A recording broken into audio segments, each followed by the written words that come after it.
Hello students, कैसे हैं आप लोग। आज इस छोटे से वीडियो में हम लोग सीखने वाले हैं एलिमिनेशन मेथड के बारे में। एलिमिनेशन मेथड ये आप लोगों ने ऑलरेडी पढ़ा होगा इसके बारे में चैप्टर 3 में। चैप्टर 3 है pair of linear equation and two variable. उसमें लीनियर इक्वेशंस को सॉल्व करने की एक अलजेब्रिक मेथड है एलिमिनेशन मेथड। तो आज इस छोटे से लेक्चर में हम लोग यही देखने वाले हैं कि एलिमिनेशन मेथड क्या है और इस मेथड से हम कैसे लीनियर इक्वेशंस को सॉल्व कर सकते हैं। अगर आप लोगों को लीनियर इक्वेशंस के बारे में नहीं पता है तो प्लीज़ जाकर के मेरे चैनल पे वीडियोस देखिए, वहाँ पर आपको पूरा का पूरा चैप्टर के सारे लेक्चर्स मिल जाएंगे। ठीक है ना। उसमें मैंने एलिमिनेशन मेथड को भी कवर किया है, उसमें आप सारे की सारी डिटेल में सारी चीज़ें पढ़ सकते हैं। चलिए तो सबसे पहले स्टार्ट करते हैं एलिमिनेशन मेथड को। ठीक है, तो क्या होता है एलिमिनेशन मेथड। लीनियर इक्वेशंस को जब हम सॉल्व करते हैं तो उस टाइम पे कॉमन सॉल्यूशंस होते हैं लीनियर इक्वेशंस के। लेट्स से अगर हमारे पास दो इक्वेशंस है a1x plus b1y plus c1 is equal to 0 and a2x plus b2y plus c2 is equal to 0। इन दोनों इक्वेशन के जो कॉमन सॉल्यूशंस हैं उनको हम इस मेथड से सॉल्व कर सकते हैं, पता कर सकते हैं। ठीक है, तो बच्चों इस एलिमिनेशन मेथड में हमको एक्चुअली करना ये होता है कि आप लोगों को नाम से ही पता चल रहा होगा, elimination means to eliminate something. अब इसमें क्या करते हैं हम लोग, दो इक्वेशन जो हमारी पेयर ऑफ लीनियर इक्वेशन है उन दोनों इक्वेशंस में से किसी एक वेरिएबल को हम लोग एलिमिनेट कर देते हैं, जिससे कि हमें सिर्फ एक ही वेरिएबल में इक्वेशन मिल जाती है। फिर उस वेरिएबल को हम लोग सॉल्व करके उसकी वैल्यू निकाल लेते हैं और फाइनली उसकी वैल्यू किसी एक इक्वेशन में पुट कर देते हैं। ठीक है, तो मैं इसका डिटेल मेथड बता देता हूँ, स्टेप्स मैंने यहाँ पे लिख रखे हैं। तो देखिए, सबसे पहले हमको करना ये होता है इस एलिमिनेशन मेथड में जो लीनियर इक्वेशन दी होती है उनको इस स्टैंडर्ड फॉर्म में लिखना है। a1x plus b1y plus c1। यहाँ पे इक्वल के इस साइड कोई नंबर हमको नहीं रखना है। This is the standard equation. ठीक है ना। तो इस टाइप से इक्वेशंस को लिखने के बाद हमें किसी भी एक वेरिएबल के कोएफिशिएंट को सेम करना है। ठीक है, क्यों करना है, एलिमिनेट करने के लिए। अब कई बार ऐसा होता है कि पहले से ही किसी एक वेरिएबल के कोएफिशिएंट जो हैं वो सेम दिए हुए होते हैं। कई बार ऐसे क्वेश्चंस आते हैं जहाँ पे वेरिएबल ऑलरेडी सेम होता है, उस केस में आपको कोई मेहनत नहीं करनी पड़ेगी। बट अगर एलिमिनेशन वो वेरिएबल जो हैं उनके कोएफिशिएंट अलग अलग है, लेट से मुझे x को एलिमिनेट करना है और x के जैसे कि यहाँ पर इसका कोएफिशिएंट a1 है, इसका कोएफिशिएंट a2 है। अब हमें इन दोनों को सेम करना है, तो सेम करने के लिए क्या करना पड़ता है, देखिए इसके कोएफिशिएंट a1 का मल्टीप्लाई कर देंगे हम इस पूरी इक्वेशन में और इसके x के कोएफिशिएंट a1 का यहाँ मल्टीप्लाई कर देंगे इस पूरी इक्वेशन में। उससे होगा क्या, यहाँ पर देखिए, अगर a2 जो दूसरे वेरिएबल का दूसरी इक्वेशन में x का कोएफिशिएंट है उसका यहाँ पे मल्टीप्लाई करेंगे तो यहाँ पर क्या होगा, a1 इंटू a1 a2 हो जाएगा x के साथ। सेम पहली इक्वेशन के x के कोएफिशिएंट a1 से अगर हम यहाँ पे दूसरी इक्वेशन में मल्टीप्लाई करेंगे तो यहाँ पे a1 a2 हो जाएगा। तो x का कोएफिशिएंट यहाँ पर भी a1 a2 हो जाएगा, यहाँ पर भी a1 a2 हो जाएगा। और फिर नेक्स्ट स्टेप में हम लोग क्या करेंगे, इन दोनों इक्वेशंस को आपस में सब्सट्रैक्ट कर देंगे। उससे क्या होगा, ये वाला टर्म पूरा कैंसिल हो जाएगा और x कंप्लीटली एलिमिनेट हो जाएगा और जो इक्वेशन मिलेगी उसमें सिर्फ y वेरिएबल रहेगा और कुछ नहीं रहेगा। ठीक है, तो हम इजीली y को सॉल्व कर पाएंगे। तो इस मेथड में आप ऐसा भी नहीं है कि सिर्फ x को ही एलिमिनेट कर सकते हैं। अगर आपका मन है आप y को एलिमिनेट कीजिए। उस केस में आपको क्या करना पड़ेगा, y के इस वेरिएबल b1 को आपको इस इक्वेशन में a1 के प्लेस पे रख करके मल्टीप्लाई करना पड़ेगा और b2 को यहाँ पुट करके इस इक्वेशन से मल्टीप्लाई करना पड़ेगा, सो दैट y के वेरिएबल्स y के कोएफिशिएंट्स आपस में सेम हो जाए और वो कैंसिल आउट हो जाए। ठीक है ना। फाइनली सब्सट्रैक्ट करने के बाद हमें जो इक्वेशन मिलेगी उससे हम उस वेरिएबल की वैल्यू निकाल लेंगे और उस वैल्यू को फिर किसी एक इक्वेशन में, इन दोनों इक्वेशन में से किसी एक इक्वेशन में पुट करके x की वैल्यू निकालेंगे। ठीक है, तो थ्योरी तो मैंने आप लोगों को समझा दी है, हो सकता है आपको समझ में आई हो सकता है ना आई हो। तो समझने का, मैथमेटिक्स को समझने का सबसे आसान तरीका है क्वेश्चंस। तो हम ट्राई करते हैं कुछ क्वेश्चंस। सबसे पहले ईजी सा क्वेश्चन लेते हैं। 3x minus 7y plus 10 is equal to 0 and y minus 2x minus 3 is equal to 0। Simple सी दो इक्वेशन है, इक्वेशन नंबर 1, इक्वेशन नंबर 2। अब अगर आप ध्यान से देखें यहाँ पे तो ये वाली इक्वेशन तो आपको स्टैंडर्ड फॉर्म में दिख रही होगी, 3x minus 7y plus 10 is equal to 0। But यहाँ पर दूसरी इक्वेशन स्टैंडर्ड फॉर्म में नहीं है, y minus 2x minus 3 is equal to 0। अब अगर हम इसके पूरे के पूरे इक्वेशन में -1 का मल्टीप्लाई कर दें तो क्या होगा, देखिए -1 multiplied by y minus 2x minus 3 is equals to 0। Multiply करने के बाद -y plus 2x plus 3 is equals to 0। थोड़ा सा रीअरेंज करेंगे, 2x minus y plus 3 is equals to 0। Now this equation is in the standard form, ठीक है ना, देख सकते हैं आप लोग, 2x minus y plus 3 is equals to 0 हो गया। अब हमको equation number 1 and equation number 3 इन दोनों को हमको सॉल्व करना है, तो लिख लेते हैं दोनों को यहाँ पे। 3x minus 7y plus 10 is equals to 0 and 2x minus y plus 3 is equals to 0।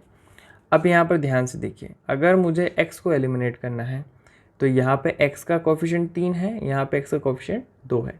Same करने के लिए क्या करूँ, 2 का इस पूरी इक्वेशन में मल्टीप्लाई कर देता हूँ और 3 का इस पूरी इक्वेशन में मल्टीप्लाई कर देता हूँ।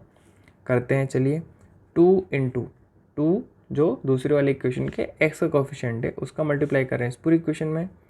3x minus 7y plus 10 is equals to 0 और 3 जो पहले इक्वेशन के x का कोफिशिएंट है उसको दूसरी इक्वेशन में मल्टीप्लाई करेंगे। सिंपल, सिंप्लीफाई करते हैं यहीं पे, तो हो जाएगा 6x minus 14y plus 20 is equals to 0 और ये भी हो जाएगा 6x minus 3y plus 9 is equals to 0। अब हमें करना क्या है, इन इक्वेशंस को आपस में सब्सट्रैक्ट कर देना है। 6x यहाँ पर, ये देखो सबसे पहले तो माइनस करेंगे, माइनस करना है तो ये प्लस का साइन है माइनस हो जाएगा, ये माइनस का साइन है प्लस हो जाएगा और प्लस का साइन माइनस हो जाएगा, ये दोनों आपस में कट जाएंगे।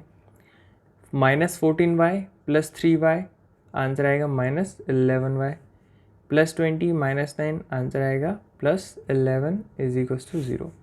इसको सॉल्व करते हैं, y is equals to minus 11 upon minus 11, y की वैल्यू सब कुछ कट के क्या आ जाएगी 1, ठीक है, आ गई, सही किया। अब इस y की जो वैल्यू आई है उसको हम किसी भी एक इक्वेशन में क्या कर सकते हैं, पुट करके x की वैल्यू निकाल लेते हैं। तो देखिए पहली इक्वेशन क्या थी, 3x minus 7y plus 10 is equals to 0। अब इस y की वैल्यू को हम यहाँ पे रख देंगे, रखते हैं, चलिए 3x minus 7 into plus 1 plus 10 is equals to 0। 3x minus 7 plus 10 is equals to 0। 3x plus 3 is equals to 0 and x की वैल्यू हो जाएगी minus 3 upon 3 that will be minus 1। तो x की वैल्यू आपको मिल गई माइनस 1 एंड y की वैल्यू मिल गई आपको प्लस 1। अब आप चाहें तो इन दोनों सॉल्यूशंस को चेक भी कर सकते हैं इन इक्वेशंस में पुट करके, ठीक है। x की वैल्यू माइनस 1 और y की वैल्यू प्लस 1 पुट करके देखिए, ये भी 0 हो जाएगा और ये भी 0 हो जाएगा। इसका मतलब हमारा जो आंसर है वो सही है। अब एक थोड़ा सा मुश्किल टाइप का या अलग तरीके का क्वेश्चन करके देखते हैं, ठीक है ना। यहाँ पर देखिए क्वेश्चन है 4 upon x plus 3y is equals to 8 and 6 upon x minus 4y is equals to minus 5। यहाँ पर सबसे पहले तो x अपॉन में लिखा हुआ है और जो कांस्टेंट टर्म्स है वो इक्वल के इस साइड है, ठीक है। तो दो चीज़ें करते हैं हम, सबसे पहले देखिए 1 अपॉन एक्स दोनों इक्वेशन में कॉमन है, तो इक्वेशन को थोड़ा सा चेंज करने के लिए हम लोग क्या करते हैं, 1 अपॉन एक्स को लेट से मैं t मान लेता हूँ, let 1 upon x is equal to t. ये जो मेथड है ये आप लोगों को देखने को मिलेगी जहाँ पे हम लोग पढ़ते हैं how to change a equation in a pair of linear equation, ठीक है ना। Equations reducible to a pair of linear equation in 2 variable, उस सेक्शन में आप इस तरीके की मेथड्स को यूज़ करते हैं। बट ऐसा ज़रूरी नहीं है कि x और y दोनों को चेंज करना पड़े, जैसे कि यहाँ पर हमने सिर्फ x को ही चेंज किया है, x को ही चेंज करने वाले हैं, ठीक है ना। तो मैं रिप्लेस कर रहा हूँ 1 अपॉन एक्स को, तो इक्वेशन का फॉर्म क्या हो जाएगा, 4 into t plus 3y is equals to 8 and 6 into t minus 4y is equals to minus 5। इसको स्टैंडर्ड फॉर्म में कर लेते हैं अब, 4t plus 3y minus 8 is equals to 0 and 6t minus 4y plus 5 is equals to 0। ये -5 यहाँ पर आकर प्लस हो जाएगा और ये +8 यहाँ पर आकर के माइनस हो जाएगा। बाकी इक्वेशन में हमने कोई चेंज नहीं किया है। अब अगेन हमारे पास है 4t plus 3y minus 8 is equals to 0 and 6t minus 4y plus 5 is equals to 0। यहाँ पर अगर मुझे t को एलिमिनेट करना है, ठीक है, तो मुझे t के कोफिशिएंट्स को सेम करना पड़ेगा। एक तरफ 4 है, एक तरफ 6 है। क्या किया जाए, देखिए, अगर मैं एदर 6 का यहाँ पर मल्टीप्लाई कर दूँ और 4 का इसमें मल्टीप्लाई कर दूँ, कोई प्रॉब्लम नहीं है। बट आप लोग दिमाग वाले बच्चे हैं, थोड़ा सा दिमाग लगाइए। देखिए, यहाँ पर अगर मैं 3 का मल्टीप्लाई करता हूँ तो 4 3 या एलसीएम ले लेते हैं, उससे भी आसान आंसर आ जाएगा कि मुझे बनाना क्या है। 4 और 6 का एलसीएम होता है 12। मुझे 4 को 12 बनाने के लिए 3 से मल्टीप्लाई करना पड़ेगा, तो I'll मल्टीप्लाई 3 इन इक्वेशन 1। और इक्वेशन 2 को 12 बनाने के लिए मुझे सिर्फ 2 से मल्टीप्लाई करना है, ठीक है ना। 6t minus 4y plus 5 is equal to 0 हो गया। आगे देखते हैं क्या होगा। देखिए, 4 3 12t plus 9y minus 24 is equals to 0। Next आएगा 12t minus 4 to 8y plus 10 is equals to 0। Minus करें, माइनस प्लस माइनस ये आपस में कैंसिल हो जाएंगे, एलिमिनेट हो जाएंगे, वही तो हम चाहते थे। Now 8 plus 9 17y and minus 24 minus 10 minus 34 is equals to 0। Finally answer क्या आएगा, 34 अपॉन 17 दैट विल बी 2। तो y की वैल्यू हमें मिल गई 2, ठीक है। अब क्या करें, y की इस वैल्यू को किसी एक इक्वेशन में पुट कर देते हैं। तो देखिए, हमारी इक्वेशन क्या थी, 4t plus 3y is equals to 0। 4t plus 3 into 2 is equals to 8। 4t plus 3 2 6 minus 8 is equals to 0 and t की वैल्यू आ जाएगी आपकी यहाँ पर 2 अपॉन 4 मीन्स 1/2, ठीक है। तो हमें t की वैल्यू मिल गई, बट हमें चाहिए किसकी वैल्यू थी, x की। अब हम इस t को रिप्लेस कर देते हैं किससे, जो हमने वैल्यू अज्यूम की थी t की। t की वैल्यू क्या अज्यूम की थी, 1/x, और यही वैल्यू है 1/2। तो x की वैल्यू कितनी आ जाएगी, 2, ठीक है। y की वैल्यू भी 2, x की वैल्यू भी 2। पुट करके देख लें हम, चाहे तो एक एक करके, ठीक है। यहाँ पर देखिए